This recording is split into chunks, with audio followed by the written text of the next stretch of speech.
मेरे प्यारे देशवासियों, नमस्कार। आज आपसे मन की बात एक ऐसे समय कर रहा हूं जब कोरोना हम सभी के धैर्य, हम सभी के दुख बर्दाश्त करने की सीमा की परीक्षा ले रहा है। बहुत से अपने हमें असमय छोड़कर चले गए हैं। कोरोना की पहली वेव का सफलतापूर्वक मुकाबला करने के बाद देश हौसले से भरा हुआ था, आत्मविश्वास से भरा हुआ था। लेकिन इस तूफान ने देश को झकझोर दिया है। साथियों, बीते दिनों इस संकट से निपटने के लिए मेरी अलग-अलग सेक्टर्स के एक्सपर्ट्स के साथ, विशेषज्ञों के साथ लंबी चर्चा हुई है। हमारी फार्मा इंडस्ट्री के लोग हों, वैक्सीन मैन्युफैक्चरर्स हों, ऑक्सीजन के प्रोडक्शन से जुड़े लोग हों या फिर मेडिकल फील्ड के जानकार, उन्होंने अपने महत्वपूर्ण सुझाव सरकार को दिए हैं। इस समय हमें इस लड़ाई को जीतने के लिए एक्सपर्ट्स और वैज्ञानिक सलाह को प्राथमिकता देनी है। राज्य सरकार के प्रयत्नों को आगे बढ़ाने में भारत सरकार पूरी शक्ति से जुटी हुई है। राज्य सरकारें भी अपना दायित्व निभाने की पूरी कोशिश कर रही हैं। साथियों, कोरोना के खिलाफ इस समय बहुत बड़ी लड़ाई देश के डॉक्टर्स और हेल्थ वर्कर्स लड़ रहे हैं। पिछले एक साल में उन्हें इस बीमारी को लेकर हर तरह के अनुभव भी हुए हैं। हमारे साथ इस समय मुंबई से प्रसिद्ध डॉक्टर शशांक जोशी जी जुड़ रहे हैं। डॉक्टर शशांक जी को कोरोना के इलाज और इससे जुड़ी रिसर्च का बहुत जमीनी अनुभव है। वो इंडियन कॉलेज ऑफ फिजिशियंस के डीन भी रह चुके हैं। आइए बात करते हैं डॉक्टर शशांक से। नमस्कार डॉक्टर शशांक जी। नमस्कार सर। अभी कुछ दिन पहले ही मुझे आपसे बात करने का अवसर मिला था। आपके विचारों की स्पष्टता मुझे बहुत अच्छी लगी थी। मुझे लगा देश के सभी नागरिकों को आपके विचार जानने चाहिए। जो बातें सुनने में आती है उसी को मैं एक सवाल के रूप में आपके सामने प्रस्तुत करता हूँ। डॉक्टर शशांक, आप लोग इस समय दिन रात जीवन रक्षा के काम में लगे हुए हैं। सबसे पहले तो मैं चाहूंगा कि आप सेकंड वेव के बारे में लोगों को बताएं। मेडिकली ये कैसे अलग है और क्या-क्या सावधानी जरूरी है। धन्यवाद सर। ये जो दूसरी बाढ़ आई है ये तेजी से आई है। तो जितनी पहली बाढ़ थी उससे ये वायरस ज़्यादा तेज चल रहा है, लेकिन अच्छी बात यह है कि उससे ज़्यादा रफ्तार से रिकवरी भी है और मृत्यु दर काफ़ी कम है। इसमें दो तीन फर्क है।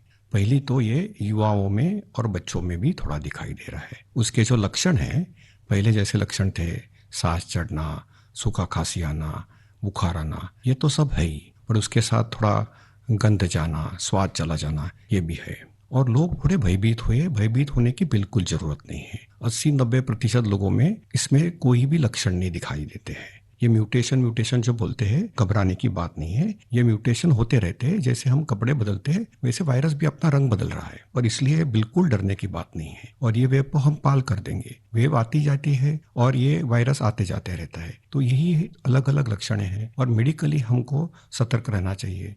एक 14 से 21 दिन का ये कोविड का टाइम टेबल है। इसमें वैद्यकीय सलाह लेना चाहिए।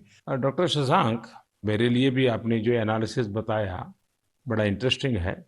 मुझे कई चिट्ठियां मिली हैं जिसमें ट्रीटमेंट के बारे में भी लोगों की बहुत सी आशंकाएं हैं। कुछ दवाओं की मांग बहुत ज्यादा है। इसलिए मैं चाहता हूं कि कोविड के ट्रीटमेंट के बारे में भी आप लोगों को जरूर बताएं। हाँ सर, क्लिनिकल ट्रीटमेंट लोग बहुत देरी से चालू करते हैं और अपने आप बीमारी से दब जाएंगी ये भरोसे पे रहते हैं और मोबाइल पे आने वाली बातों पे भरोसा रखते हैं। और अगर सरकारी दी हुई सूचना का पालन करे तो ये कठिनाई का सामना नहीं आता है। तो कोविड में जो ट्रीटमेंट क्लिनिकल प्रोटोकॉल है उसमें 3 प्रकार की तीव्रता है। हल्का या माइल्ड कोविड, मध्यम या मॉडरेट कोविड और तीव्र कोविड जो सीवियर कोविड बोलते हैं, इसके लिए है। तो जो हल्का कोविड है उसके लिए तो हम ऑक्सीजन का मॉनिटरिंग करते हैं, पल्स का मॉनिटरिंग करते हैं, बुखार का मॉनिटरिंग करते हैं। बुखार बढ़ जाता है तो कभी कभी पैरासीटामोल जैसी दवाई का इस्तेमाल करते हैं और अपने डॉक्टर से संपर्क करना चाहिए। जो मॉडरेट कोविड होता है, मध्यम कोविड होता है या तीव्र कोविड होता है, तो वैद्य के अपने डॉक्टर के साथ संपर्क करना बहुत जरूरी है। सही और सस्ती दवाइयाँ अवेलेबल है, जिसमें स्टीरॉयड जो है ये जान बचा सकती है, जो इनहेलर्स दे सकते हैं हम, टैबलेट दे सकते हैं हम, और उसके साथ ही प्राणवायु जो ऑक्सीजन है वो देना पड़ता है, और इसके लिए छोटे छोटे इलाज है। लेकिन अक्सर क्या हो रहा है कि एक नई एक्सपेरिमेंटल दवाई है जिसका नाम है रेमडेसिविर। ये दवाई से एक चीज जरूर होती है कि अस्पताल में 2-3 दिन कम रहना पड़ता है और क्लिनिकल रिकवरी में थोड़ी सी उसकी एड होती है। ये भी दवाई कम काम करती है जब पहले 9-10 दिन में दी जाती है, और ये 5 ही दिन लेनी पड़ती है। तो ये लोग जो दौड़ रहे हैं रेमडेसिविर के पीछे, ये बिल्कुल दौड़ना नहीं चाहिए। ये दवाई की थोड़ा काम है, जिनको ऑक्सीजन लगता है, प्राणवायु ऑक्सीजन लगता है, जो अस्पताल में भर्ती होते हैं और डॉक्टर जब बताते तभी लेना चाहिए। तो ये बहुत जरूरी है सब लोगों को समझना। हम प्राणायाम करेंगे, हमारे शरीर के जो लंग्स है उसको थोड़ा एक्सपांड करेंगे, और जो हमारी खून पतली करने वाली जो इंजेक्शन आती है जिसको हम हिपैरिन बोलते हैं, ये छोटी छोटी दवाइयाँ देंगे तो 98% लोग सर ठीक हो जाते हैं। तो पॉजिटिव रहना बहुत ज़रूरी है। ट्रीटमेंट प्रोटोकॉल वैद्य के सलाह से लेना बहुत ज़रूरी है, और ये जो महंगी महंगी दवाई है उसके पीछे दौड़ने की कोई ज़रूरत नहीं है सर। अपने पास अच्छे इलाज चालू है, प्राणवायु ऑक्सीजन है, वेंटिलेटर की भी सुविधा है, सब कुछ है सर। और कभी कभी ये दवाई यदि मिल जाती है तो योग्य लोगों में ही देनी चाहिए। तो इसके लिए बहुत भ्रम पैदा हुआ है, और इसलिए ये स्पष्टीकरण देना चाहता हूँ सर कि अपने पास वर्ल्ड की सबसे बेस्ट ट्रीटमेंट अवेलेबल है। आप देखेंगे कि भारत में सबसे अच्छा रिकवरी रेट है। आप यदि कंपेयर करेंगे यूरोप के लिए, अमेरिका, वहीं से भी हमारे यहाँ के ट्रीटमेंट प्रोटोकॉल से मरीज ठीक हो रहे हैं सर। डॉक्टर शशांक, आपका बहुत बहुत धन्यवाद। डॉक्टर शशांक ने जो जानकारियां हमें दी वो बहुत जरूरी है और हम सबके काम आएगी। साथियों, मैं आप सबसे आग्रह करता हूं, आपको अगर कोई भी जानकारी चाहिए हो, कोई और आशंका हो, तो सही सोर्स से ही जानकारी लें। आपके जो फैमिली डॉक्टर हो, आसपास के जो डॉक्टर्स हो, आप उनसे फोन से संपर्क करके सलाह लीजिए। मैं देख रहा हूं कि हमारे बहुत से डॉक्टर खुद भी ये जिम्मेदारी उठा रहे हैं। कई डॉक्टर्स सोशल मीडिया के जरिए लोगों को जानकारी दे रहे हैं, फोन पर, व्हाट्सएप पर भी काउंसलिंग कर रहे हैं। कई हॉस्पिटल की वेबसाइटें हैं जहां जानकारियां भी उपलब्ध हैं, और वहां आप डॉक्टर से परामर्श भी ले सकते हैं। ये बहुत सराहनीय है। मेरे साथ श्रीनगर से डॉक्टर नावीद नजीर शाह जुड़ रहे हैं। डॉक्टर नावीद श्रीनगर के गवर्नमेंट मेडिकल कॉलेज में प्रोफेसर हैं। नावीद जी अपनी देखरेख में अनेकों कोरोना पेशेंट्स को ठीक कर चुके हैं, और रमजान के इस पवित्र माह में डॉक्टर नावीद अपना कार्य भी निभा रहे हैं, और उन्होंने हमसे बातचीत के लिए समय भी निकाला है। आइए उन्हीं से बात करते हैं। नावीद जी, नमस्कार। नमस्कार सर। डॉक्टर नावीद, मन की बात के हमारे श्रोताओं ने इस मुश्किल समय में पैनिक मैनेजमेंट का सवाल उठाया है। आप अपने अनुभव से उन्हें क्या जवाब देंगे? देखिए, जब कोरोना शुरू हुआ तो कश्मीर में जो सबसे पहला हॉस्पिटल डिजिग्नेट हुआ एज कोविड हॉस्पिटल वो हमारा सीडी हॉस्पिटल था, जो मेडिकल कॉलेज के अंडर में आता है। तो उस टाइम एक खौफ का माहौल था, लोगों में तो था ही। वो समझते थे शायद कोविड का इन्फेक्शन किसी को हो जाता है तो एक डेथ सेंटेंस माना जाएगा ये। और ऐसे ही जो हमारे अस्पतालों में डॉक्टर साहिबान या पैरामेडिकल स्टाफ काम करते थे, उनमें भी एक खौफ का माहौल था कि हम इन पेशेंट्स को कैसे फेस करेंगे, हमें इन्फेक्शन होने का खतरा नहीं है। लेकिन जो ही टाइम गुजरा, हमने भी देखा कि अगर पूरी तरीके से हम जो प्रोटेक्टिव गियर पहने और एहतियाती तदाबीर जो है उन पे अमल करें, तो हम भी सेफ रह सकते हैं और हमारा जो बाकी स्टाफ है वो भी सेफ रह सकता है। और आगे आगे जब भी हम देखते गए तो ये मरीज, जो कुछ लोग बीमार थे, कुछ एसिम्प्टोमेटिक थे, यानी कि उनमें कोई बीमारी के कोई लक्षण नहीं थे, हमने देखा कि करीब करीब 90-95% से ज्यादा जो मरीज है वो खुद विदाउट एनी मेडिकेशन भी ठीक हो जाते हैं। तो वक्त जैसे गुजरता गया तो लोगों में जो कोरोना का एक डर था वो बहुत कम हो गया। आज की बात जो हम ये सेकंड वेव जो इस टाइम हमारी आई है इस कोरोना में, इस टाइम भी हमें पैनिक होने की जरूरत नहीं है। इस मौके पे भी हम अगर जो प्रोटेक्टिव मेजर्स हैं, जो एसओपीज है, अगर उन पे हम अमल करेंगे, जैसे मास्क पहनना, हैंड सैनिटाइजर का यूज करना, इसके अलावा फिजिकल डिस्टेंस मेंटेन करना या सोशल गैदरिंग्स हम अवॉइड करें, तो हम अपना रोजमर्रा का काम भी बखूबी निभा सकते हैं और इस बीमारी से प्रोटेक्शन भी पा सकते हैं। डॉक्टर नावीद, वैक्सीन को लेकर भी लोगों के कई सारे सवाल हैं, जैसे कि वैक्सीन से कितनी सुरक्षा मिलेगी, वैक्सीन के बाद कितना आश्वस्त रह सकते हैं। आप कुछ बात इसमें बताएं तो श्रोताओं को बहुत लाभ होगा। जब कोरोना का इन्फेक्शन सामने आया, तब से आज तक हमारे पास अभी कोविड-19 के अगेंस्ट कोई इफेक्टिव ट्रीटमेंट अवेलेबल नहीं है। तो हम इस बीमारी को फाइट दो ही चीजों से कर सकते हैं। एक तो प्रोटेक्टिव मेजर, और हम पहले से ही कह रहे थे कि अगर कोई इफेक्टिव वैक्सीन हमारे पास आए तो वो हमें इस बीमारी से निजात दिला सकता है। और हमारे मुल्क में 2 वैक्सीन इस टाइम अवेलेबल है, कोवैक्सीन है, कोविशील्ड है, जो यहीं पे बना हुआ वैक्सीन है। और कंपनीज भी अपनी जो उन्होंने ट्रायल्स की हैं, तो उसमें भी देखा गया है कि इसकी एफिकेसी जो है वो 60% से ज्यादा है। अगर हम जम्मू कश्मीर की बात करें, हमारी यूटी में अभी तक 15 से 16 लाख तक लोगों ने अभी ये वैक्सीन लगाया है। हाँ, सोशल मीडिया में काफी इसके जो मिसकंसेप्शन या मिथ्स इसमें आए थे कि ये साइड इफेक्ट्स हैं। अभी तक हमारी जो भी यहाँ पे वैक्सीन लगे हैं, कोई साइड इफेक्ट उनमें नहीं पाया गया है। सिर्फ जो आम हर किसी वैक्सीन के साथ एसोसिएटेड होता है, किसी को बुखार आना, पूरे बदन में दर्द, या लोकल साइट जहाँ पे इंजेक्शन लगता है वहाँ पे पेन होना, ऐसे ही साइड इफेक्ट्स हमने हर मरीज में देखे हैं। तो कोई ग्रॉस हमने कोई एडवर्स इफेक्ट नहीं देखा है।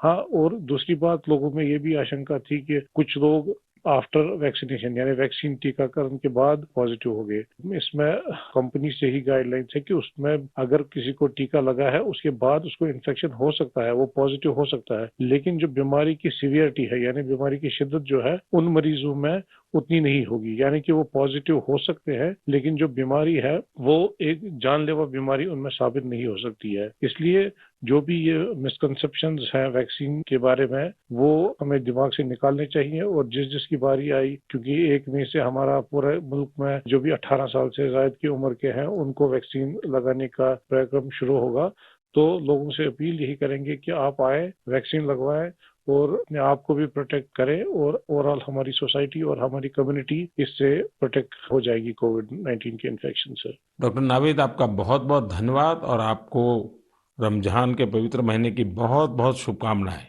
बहुत बहुत शुक्रिया। साथियों, कोरोना की इस संकट काल में वैक्सीन की अहमियत सभी को पता चल रही है। इसलिए मेरा आग्रह है कि वैक्सीन को लेकर किसी भी अफवाह में न आए। आप सभी को मालूम भी होगा कि भारत सरकार की तरफ से सभी राज्य सरकारों को फ्री वैक्सीन भेजी गई है, जिसका लाभ 45 साल की उम्र के ऊपर के लोग ले सकते हैं। अब तो 1 मई से देश में 18 साल के ऊपर के हर व्यक्ति के लिए वैक्सीन उपलब्ध होने वाली है।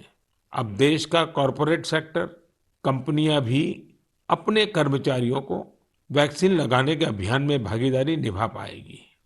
मुझे ये भी कहना है कि भारत सरकार की तरफ से मुफ्त वैक्सीन का जो कार्यक्रम अभी चल रहा है वो आगे भी चलता रहेगा। मेरा राज्यों से भी आग्रह है कि वो भारत सरकार के इस मुफ्त वैक्सीन अभियान का लाभ अपने राज्य के ज्यादा से ज्यादा लोगों तक पहुंचाएं। साथियों, हम सब जानते हैं कि बीमारी में हमारे लिए अपने परिवार की देखभाल करना मानसिक तौर पर कितना मुश्किल होता है, लेकिन हमारे अस्पतालों के नर्सिंग स्टाफ को तो यही काम लगातार कितने ही मरीजों के लिए एक साथ करना होता है। ये सेवा भाव हमारे समाज की बहुत बड़ी ताकत है। नर्सिंग स्टाफ द्वारा की जा रही सेवा और परिश्रम के बारे में सबसे अच्छे से तो कोई नर्स ही बता सकती है। इसलिए मैंने रायपुर के doctor B.R. Ambedkar medical college hospital में अपनी सेवाएं दे रही सिस्टर भावना ध्रुव जी को मन की बात में आमंत्रित किया है। वो अनेकों कोरोना मरीजों की देखभाल कर रही हैं। आइए उन्हीं से बात करते हैं। नमस्कार भावना जी। आदरणीय प्रधानमंत्री जी, नमस्कार। भावना जी, यस सर।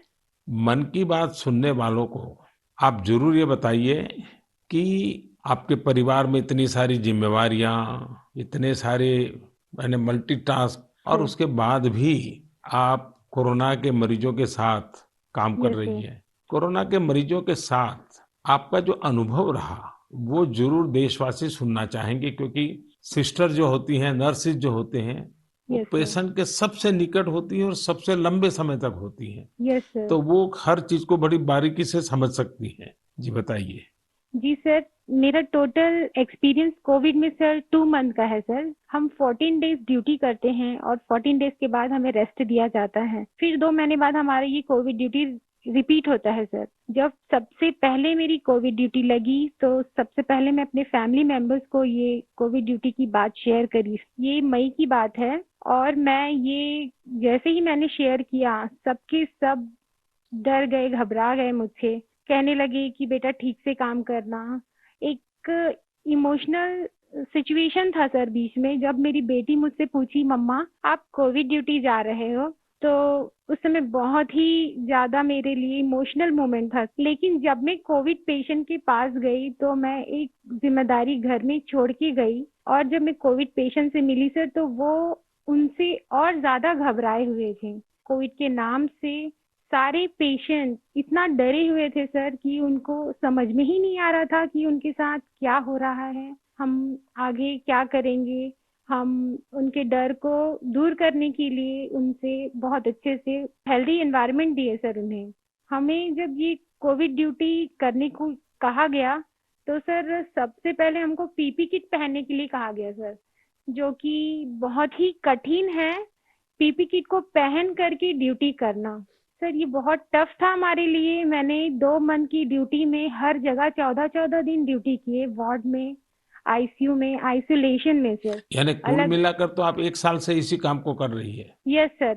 वहां जाने से पहले मुझे नहीं पता था कि मेरे कलीग्स कौन है। हम एक टीम मेंबर की तरह काम किए सर। उनका जो भी प्रॉब्लम थे उनको शेयर किए, हम जाने पेशेंट के बारे में और उनका स्टिग्मा दूर किया सर। कई लोग ऐसे थे सर कि जो कोविड के नाम से ही डरते थे। वो सारे सिम्टम्स उनमें आते थे जब हम हिस्ट्री लेते थे उनसे, लेकिन वो डर के कारण वो अपना टेस्ट नहीं करवा पाते थे। तो हम उनको समझाते थे, और सर जब सीवियरिटी बढ़ जाती थी तब उनका लंग्स ऑलरेडी इन्फेक्टेड हो चुका रहता था, तब उनको आईसीयू की जरूरत रहती थी, तब वो आते थे और साथ में उनकी पूरी फैमिली आती थी। तो ऐसा 1-2 केस हमने देखा सर। और ऐसा भी नहीं कि हर एक एज ग्रुप के साथ काम किया सर हमने, जिसमें छोटे बच्चे थे, महिला, पुरुष, बुजुर्ग, सारे तरह के पेशेंट थे सर। उन सबसे हमने बात करी तो सबने कहा कि हम डर की वजह से नहीं आ पाए। सबका यही हमें आंसर मिला सर। तो हम उनको समझाएं सर कि डर कुछ नहीं होता है, आप हमारा साथ दीजिए, हम आपका साथ देंगे। बस आप जो भी प्रोटोकॉल्स है उसे फॉलो कीजिए। बस हम इतना उनसे कर पाए सर। भावना जी, मुझे बहुत अच्छा लगा आपसे बात कर करके। आपने काफी अच्छी जानकारियां दी हैं, अपने स्वयं के अनुभव से दी हैं। जी तो सर। जरूर देशवासियों को इससे एक पॉजिटिविटी का मैसेज जाएगा। आपका बहुत बहुत धन्यवाद Bhavna ji. Thank you so much sir. Thank you so much. जय हिंद सर। जय हिंद। भावना जी और नर्सिंग स्टाफ के आप जैसे हजारों लाखों भाई बहन बखूबी अपना कर्तव्य निभा रहे हैं। ये हम सभी के लिए बहुत बड़ी प्रेरणा है। आप अपने स्वास्थ्य पर भी खूब ध्यान दीजिए, अपने परिवार का भी ध्यान रखिए। साथियों, हमारे साथ इस समय बेंगलुरु से सिस्टर सुरेखा जी भी जुड़ी हुई है। सुरेखा जी केसी जनरल हॉस्पिटल में सीनियर नर्सिंग ऑफिसर हैं। आइए उनके अनुभव भी जानते हैं। नमस्ते Surekha ji. I'm really proud and honored, sir, to speak to Prime Minister of our country. Surekha ji, you along with all fellow nurses and hospital staff are doing excellent work. India is thankful to you all. What is your message for the citizens in this fight against COVID-19? Yes, sir. Being a responsible citizens, I would really like to tell something like, please be humble to your neighbors. And early testing and proper tracking help us to reduce the mortality rate. And moreover, please, if you find any symptoms, isolate yourself and consult nearby doctors and get treated as early as possible. So community need to know awareness about this disease and be positive, don't be panic and don't be stressed out. It worsen the condition of the patient. We are thankful to our government, proud to have a vaccine also. I'm already vaccinated. With my own experience, I wanted to tell the citizens of India, no vaccines provides 100% protections immediately. It takes time to build a immunity. Please don't be scared to get vaccinated. Please vaccinate yourself. There is a minimal side effects, and I want to deliver the message like, stay at home, stay healthy, avoid contact with the people who are sick, and avoid touching the nose, eyes and mouth unnecessarily. Please practice physical distancing, wear mask properly, wash your hands regularly, and home remedies you can practice in the house. Please drink Ayurvedic kada, take steam inhalation and mouth gargling every day, and breathing exercise so you can do it. And one more thing, last and not least, please have a sympathy towards frontline workers and professionals. We need your support and cooperation. We will fight together. We will get through with the pandemic. This is what my message to the people, sir. Thank you Surekha ji. Thank you, sir. Surekha ji, वाकई आप बहुत कठिन समय में मोर्चा संभाले हुए हैं। आप अपना ध्यान रखिए। आपके परिवार को भी मेरी बहुत बहुत शुभकामनाएं हैं। मैं देश के लोगों से भी आग्रह करूंगा कि जैसा भावना जी, सुरेखा जी ने अपने अनुभव से बताया है, कोरोना से लड़ने के लिए पॉजिटिव स्पिरिट बहुत ज्यादा जरूरी है और देशवासियों को इसे बनाए रखना है। साथियों, डॉक्टर्स और नर्सिंग स्टाफ के साथ साथ इस समय लैब टेक्नीशियंस और एम्बुलेंस ड्राइवर्स जैसे फ्रंटलाइन वर्कर्स भी भगवान की तरह ही काम कर रहे हैं। जब कोई एम्बुलेंस किसी मरीज तक पहुंचती है तो उन्हें एम्बुलेंस ड्राइवर देवदूत जैसा ही लगता है। इन सब की सेवाओं के बारे में, इनके अनुभव के बारे में देश को जरूर जानना चाहिए। मेरे साथ अभी ऐसे ही एक सज्जन है, श्रीमान प्रेम वर्मा जी, जो कि एक एम्बुलेंस ड्राइवर है। जैसा कि इनके नाम से ही पता चलता है, प्रेम वर्मा जी अपने काम को, अपने कर्तव्य को पूरे प्रेम और लगन से करते हैं। आइए उनसे बात करते हैं। नमस्ते प्रेम जी। नमस्ते सर जी। भाई प्रेम, हाँ जी सर। आप अपने कार्य के बारे में हाँ जी। जरा विस्तार से बताइए। आपका जो अनुभव है वो भी बताइए। मैं कैट्स एम्बुलेंस में ड्राइवर की पोस्ट पे हूँ। हाँ। और जैसे ही कंट्रोल हमें एक टैब पे कॉल देता है, 102 से जो कॉल आती है, हम मूव करते हैं पेशेंट के पास। हम पेशेंट को जाते हैं उनके पास। तो 2 साल से हम कंटिन्यू कर रहे हैं काम। अपना किट पहन के, ग्लव्स, मास्क पहन के पेशेंट को जहाँ वो ड्रॉप करने के लिए कहते हैं, जो भी हॉस्पिटल में, हम जल्दी से जल्दी उनको ड्रॉप करते हैं। आपको तो वैक्सीन की दोनों डोज लग गई होगी। बिल्कुल सर। तो दूसरे लोगों को वैक्सीन लगवाएं, इसके लिए आपका क्या संदेश है? सर बिल्कुल, सभी को ये डोज लगवानी चाहिए और अच्छी ही है फैमिली के लिए भी। अब मुझे मेरी मम्मी कहती है ये नौकरी छोड़ दो।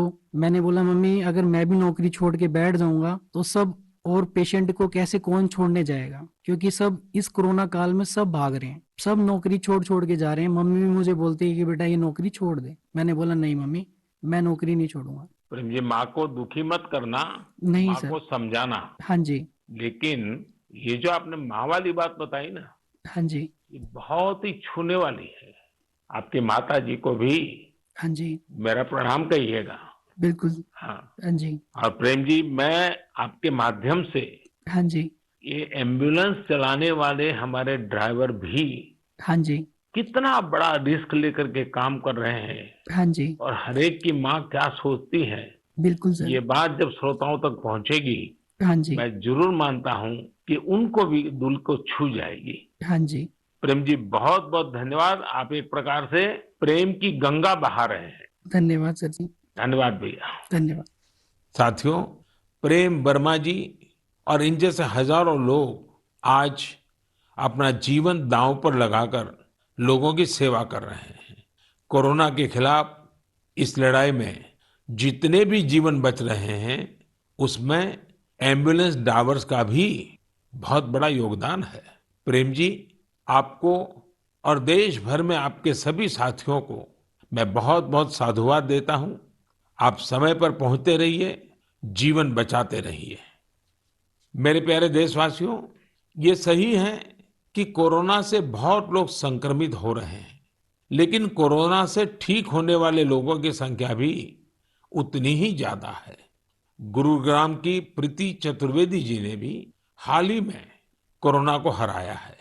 प्रीति जी मन की बात में हमारे साथ जुड़ रही हैं। उनके अनुभव हम सबके काफी काम आएंगे। प्रीति जी, नमस्ते। नमस्ते सर, कैसे हैं आप? मैं ठीक हूँ जी।